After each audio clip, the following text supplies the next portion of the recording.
लोकसभा चुनाव 2024 किसके वादों में है भरोसा? कौन होगा जीत का सिकंदर? क्या है जनता की समस्याएं? किसका लगेगा बेड़ा पार? कौन फंसेगा मझधार में? देखिए आपकी बात कुंवर अभिषेक के साथ। नमस्कार, मैं हूं कुंवर अभिषेक सिंह, हाजिर हूं आपके बीच कुछ खास राजनीतिक मुद्दों पर चर्चा करने के लिए। और आज का विषय है इंडिया गठबंधन के द्वारा बाकी बचे सीटों पर अभी तक प्रत्याशी की घोषणा क्यों नहीं हो पाई है और कब तक यह होने वाली है। चर्चा शुरू करने से पहले हम आपको बता दें कि इस वक्त एनडीए गठबंधन के द्वारा 14 सीट पर अपने प्लेयर उतारे जा चुके हैं, जिसमें से 13 सीट पर भाजपा चुनाव लड़ रही है और 1 सीट पर आसू को अपने सहयोगी को मैदान में गिरिडीह से उतारा है। अब आपको बता दें कि 7 सीटों में से 4 सीटों पर करीब करीब फैसला हो चुकी है इंडिया गठबंधन में, और वो 4 सीट कांग्रेस के खाते में है, जिस पर वो अपने उम्मीदवारों की घोषणा कभी भी कर सकती है। मैं कह सकता हूं कि ईद के साथ ही, मतलब ईद की सेवैया खाने के साथ ही ये घोषणा जो है कभी भी हो सकती है। जो पक्की सोर्सेज से जो मेरे पास जानकारी आई है वो ये है कि धनबाद, रांची, चतरा और गोड्डा, इस सीट पर इंडिया गठबंधन ने अपने प्रत्याशी जिसको उतारना है उस महारथी का चुनाव कर लिया है। हालांकि बहुत विरोधाभास स्थिति रही है प्रत्याशी के चयन में। 6 तारीख को चुनाव समिति की बैठक हुई कांग्रेस की, और उस चुनाव अभियान समिति की बैठक में काफी गुत्थम गुत्थी रहा। प्रत्याशी के नाम पर सबने अपने अपने तरीके से पक्ष भी रखा, उसके गुण दोष हर फैक्टर पर चर्चा हुई। हम अभी बहुत ज्यादा लंबी फिर इस बहस में नहीं जाएंगे, हम आपको एकदम सीधे शॉर्टकट में बता देते हैं कि धनबाद से जिन उम्मीदवारों की सूची पहले ही हमने बताया था कि जो संभावित उम्मीदवार थे उसमें कई लोग मैदान में थे, कई लोग रेस में थे, लेकिन सभी लोगों को पीछे छोड़ते हुए जो नाम चर्चा में आया है वो काफी चौंकाने वाला है। धनबाद से पहले हम आपको रांची का बता देते हैं। रांची में पूर्व मंत्री सुबोध कांत सहाय का फाइनल हो चुका है। आप जब समझ लीजिए कि घोषणा बाकी है, उनके नाम पर अंतिम मुहर लगभग लग चुकी है और वो ही इंडिया गठबंधन के रांची लोकसभा से प्रत्याशी होंगे। कांग्रेस उनको फिर से मैदान में उतारने जा रही है। वो पूर्व में केंद्रीय मंत्री रह चुके हैं यूपीए गवर्नमेंट में, और उन पर एक बार फिर से भरोसा जताया जा रहा है। यहां पर राम टहल चौधरी जो भाजपा छोड़ के 5 बार के सांसद रहे हैं और भाजपा छोड़ के कांग्रेस में आए थे टिकट की आशा में, लेकिन यहां भी उनको निराशा हाथ लगने वाली है। ये क्लियर जो हमारे पास जो हमारा सोर्स है, जो सूत्र है, वो हमें अब तक जो जानकारी मिला है ये आपको बताने जा रहे हैं। दूसरी जो घोषणा है, आपको चौंकाने वाली घोषणा हम गोड्डा से बता देते हैं। गोड्डा में कई नाम है, कई चर्चा में जो नाम है उसमें दीपिका सिंह पांडे का नाम रहा है। इसके बाद प्रदीप यादव विधायक हैं, दीपिका जी विधायक हैं, ये दोनों चर्चा में हैं। लेकिन सबसे ज्यादा वहां हैवीवेट जो अभी तक इन सब पे भारी पड़ रहे हैं वो हैं 5 बार के पूर्व विधायक, पूर्व सांसद रह चुके फुरकान अंसारी। एक बार फिर से आपको बताते हैं, फुरकान अंसारी जामताड़ा विधायक इरफान अंसारी के पिताजी हैं, और वो इस बार इंडिया गठबंधन के गोड्डा से प्रत्याशी होने जा रहे हैं। निशिकांत दुबे के सामने फाइट देने के लिए तैयारी उनकी है। अब आप कहेंगे कि फुरकान अंसारी को अगर मैदान में उतारा जाएगा तो फिर तो वहां पोलराइजेशन होगी। ये इसलिए वहां पे उनकी उम्मीदवारी तय की जा रही है कि आप देखिएगा एनडीए गठबंधन के द्वारा, तो बीजेपी कहीं भी 14 सीट में से एक भी मुसलमान को अपना उम्मीदवार नहीं बनाया है। आप सभी का सीट का अगर शेयरिंग देखिए तो आदिवासी का प्रतिनिधित्व मिला, पिछड़ा का प्रतिनिधित्व मिला, सवर्ण को प्रतिनिधित्व मिला, सभी अगड़ी पिछड़ी सबको प्रतिनिधित्व मिल गया, आदिवासी को भी मिल गया। लेकिन झारखंड में इतनी बड़ी आबादी होने के बावजूद भी अल्पसंख्यक प्रतिनिधित्व नहीं मिला है। और इसीलिए इस पर ध्यान रखते हुए कांग्रेस की ओर से एक सीट, वो है गोड्डा, जहां पे फुरकान अंसारी को मैदान में उतारने की तैयारी है। ये कंफर्म है। हम आपको बताते हैं कि हमारे सोर्सेज जो बता रहे हैं कि उनकी कंफर्म है। अब आइए सस्पेंस, जो सबसे ज्यादा सस्पेंस है उसमें चतरा पर किचकिच है। चतरा सीट जो है वो आरजेडी पलामू के साथ साथ चतरा सीट भी चाहती है और इस पर अभी किचकिच है। तो चतरा सीट पर अभी फुल एंड फाइनल नाम हमारे पास नहीं है। लेकिन धनबाद सीट पर जो है, जो सबसे ज्यादा हॉटकेक मैंने पहले बताया था, वो है उस सीट पर प्रत्याशी का नाम तय हो चुका है। आप सोचेंगे कि यहां कौन है, तो पहले मैंने बताया था कि यहां दुबे जी और पांडे जी लोग रेस में हैं, लेकिन पांडे जी अब रेस से बाहर हो चुके हैं।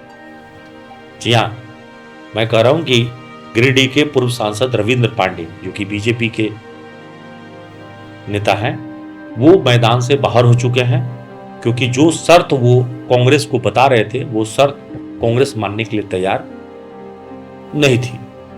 और इसीलिए दरवाजे पे पहुंच के भी दस्तक खाने में नहीं पहुंच पाए, मेहरबान वहां से वापस लौट गए। और अभी तक स्थिति यही है कि वो एक शर्त उनका यही था कि हमको पहले आप कैंडिडेट बना दीजिए, फिर हम पार्टी में ज्वाइन करेंगे।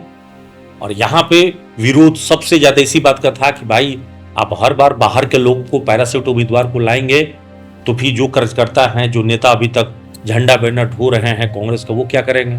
और इसका विरोध बहुत ज्यादा हुआ और इसी का नतीजा है कि उनकी टिकट फाइनल नहीं हो पाई, नतीजा वो कांग्रेस में शामिल नहीं हो पाए। अब आइए ददई दुबे, अभी तक का सबसे दमदार उम्मीदवार, इन्हीं का ही नाम की चर्चा रही है। और 6 तारीख, मैं बात कर रहा हूं 6 अप्रैल तक इनके नाम सबसे ऊपर रहा, लेकिन 6 अप्रैल के बाद इनका नाम पीछे छूटता जा रहा है। और हमारे पास जो पक्की सोर्स से खबर आई है, स्वास्थ्य कारणों से इनकी टिकट कंफर्म नहीं हो पाया है। इनका रिजर्वेशन जो है, मतलब आरएससी रहते हुए भी कंफर्म बर्थ नहीं मिला है, कंफर्म बर्थ नहीं मिला है। और स्वास्थ्य कारणों का हवाला देते हुए इनको भी अब वो मार्गदर्शक मंडल में ही रखने की तैयारी है। हालांकि बाबा थोड़ी बागी स्वर के हैं, ऊंचे बोलते भी हैं, लड़ाकू भी हैं, और पहले धनबाद में 2004 में बतौर सांसद जीत भी चुके हैं, तो उनकी दावेदारी थी। यहां मैदान में और भी लोग थे जो कह रहे थे कि भाई हमको भी आप मौका दीजिए। उसमें पूर्व मंत्री जलेश्वर महतो, जो कि अभी कांग्रेस के कार्यकारी प्रदेश अध्यक्ष भी हैं, वो भी चुनाव लड़ने के लिए कह रहे हैं कि भाई आप हमको टिकट दीजिए, लेकिन अभी तक उनकी उम्मीदवारी पर बहुत गंभीरता और गहनता से चर्चा नहीं हो पाई। अशोक सिंह, कांग्रेस नेता जो कि जेपीडीए के प्रदेश अध्यक्ष भी हैं, वो भी लगातार दबाव बनाए हुए थे मीर साहब पर, लेकिन अभी तक उनके नाम पर भी सहमति नहीं बन पाई है। अब आप कहेंगे कि भाई क्या फैसला हुआ है, तो सस्पेंस आपको बताते हैं कि ये सस्पेंस अब समाप्त होने की ओर है। और खबर यह है कि जैसे 2014 में बिल्कुल एक नया चेहरा मैदान में उतारा था कांग्रेस ने, और वो थे अजय दुबे। जब अजय दुबे पहली बार धनबाद लोकसभा के प्रत्याशी बनाए गए तो बहुत सारे लोगों को तो पता ही नहीं था कि अजय दुबे कौन वाले हैं। मतलब कुछ लोग तो उनको ददई दुबे का पुत्र के तौर पे, चूंकि ददई दुबे के पुत्र का नाम भी अजय दुबे ही था, जो कि अब दिवंगत हो गए, नहीं रहे, तो कंफ्यूजन में लोग उनको समझ लिया, लेकिन दोबारा उनको फिर मौका नहीं मिल पाया। हालांकि वो भी कंटेस्ट में थे, काफी प्रयास किए। अब आइए कि जो प्रत्याशी के नाम की घोषणा करने वाली है इंडिया गठबंधन धनबाद लोकसभा सीट पर, बाघमारा विधायक ढुल्लू महतो के खिलाफ, जो इस वक्त में एनडीए के प्रत्याशी हैं धनबाद लोकसभा के, वो जो चेहरा इंडिया गठबंधन लाई है वो कोई पुरुष प्रत्याशी नहीं है, महिला प्रत्याशी हैं। और आपको बता दें कि बेरमो के विधायक अनूप सिंह की धर्मपत्नी अनुपमा सिंह का नाम लगभग फाइनल हो चुका है। कभी भी उनके उम्मीदवारी की घोषणा हो सकती है। मेरे पास जो सूत्रों से खबर मिली है कि वो चुनाव मैदान में धनबाद लोकसभा से इंडिया गठबंधन का कांग्रेस से प्रत्याशी होने जा रही हैं, और वो चेहरा थोड़ा लोगों के लिए बिल्कुल नया है, लेकिन वो पार्टी में, कांग्रेस में पहले से बैकअप के तौर पे वो काम करती रही हैं अपने पति के साथ, और यहां तक कि अपने ससुर के साथ वो सहयोगी की भूमिका पहले भी निभाती रही है, क्योंकि पूर्व मंत्री राजेंद्र सिंह जी की वो बहू है। अब आप कहेंगे कि उनके नाम का फाइनल कैसे हुआ, तो यहां पे अनूप सिंह का जो फैक्टर है वो बिल्कुल काम आया है। अनूप सिंह बेरमो क्षेत्र से आते हैं, इसी कोयलांचल क्षेत्र से आते हैं, और वो काफी ताकतवर माने जाते हैं हर तरह से। तो ढुल्लू के खिलाफ फाइट देने के लिए उन्होंने अपने पार्टी को विश्वास दिलाया है कि बाघमारा विधायक ढुल्लू महतो को हम हर तरह से फाइट देने के लिए तैयार हैं।